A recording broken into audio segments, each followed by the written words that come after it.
În acest videoclip veți afla cum să schimbați o criptomonedă cu o altă criptomonedă în Cryptomat.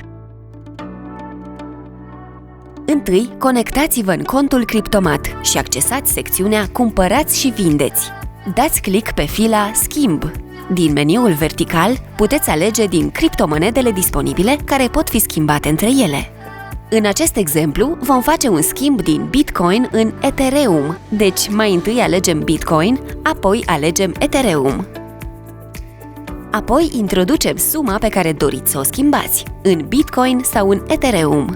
În acest exemplu vom schimba toate Bitcoin, așa că dăm click pe Schimbați suma maximă. Când sunteți gata să continuați, dați click pe Examinare tranzacție. Aici vedeți suma de Ethereum pe care o vom primi din acest schimb.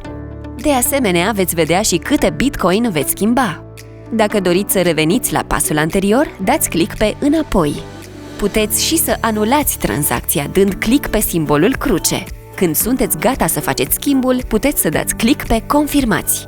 Va dura câteva momente până când sistemul va confirma schimbul. Dați click pe butonul Am înțeles. Pagina se va actualiza și veți vedea tranzacția care tocmai a fost finalizată în partea dreaptă a ecranului. Dați click pe Tranzacție pentru a vedea detaliile. De obicei, tranzacțiile sunt finalizate în câteva secunde, dar rețineți că uneori poate dura mai mult. Și gata! Ați schimbat două criptomonede între ele.